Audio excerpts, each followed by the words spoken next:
Le modèle SAMR de Ruben Puentedura nous permet de savoir jusqu'à quel point notre activité intégrant les technologies pourra avoir un impact sur les élèves. Donc, on sépare en 4 grandes catégories nos activités technologiques, soit la substitution, l'augmentation, la modification et la redéfinition. Aujourd'hui, je vous présente une activité qui permettra d'atteindre la modification et la redéfinition. Lorsqu'on se pose la question, est-ce que j'aurais pu faire une telle activité sans les technologies et que la réponse est non, alors on a atteint le R du modèle SAMR. Pour y arriver, entre autres, on peut utiliser la réalité augmentée que je vous présente aujourd'hui.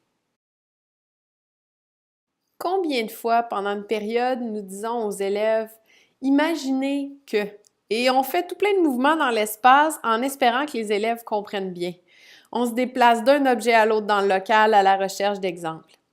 Pourquoi ne pas réunir tout ça sur un plan 2D?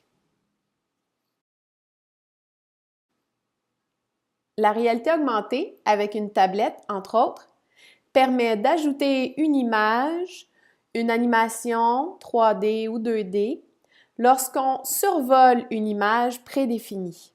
Ça peut être utile, entre autres, pour des notes de cours, pour des ateliers, pour des jeux, de la gamification.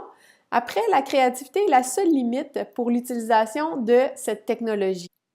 Que ce soit pour faciliter une explication aux élèves ou pour que cette image demeure avec eux jusqu'à la maison pour leur étude ou pour les aider à faire leur exercice, ou encore les amener à créer eux-mêmes en ajoutant une vidéo, une séquence lors d'une visite sur, par exemple, une carte géographique.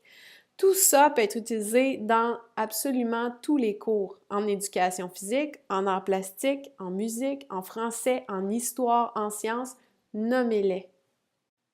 Pour créer de telles activités, je vous suggère Aurasma ou Layer ou encore Augmente, qui sont des applications sur l'iPad. Elles seront très faciles d'utilisation.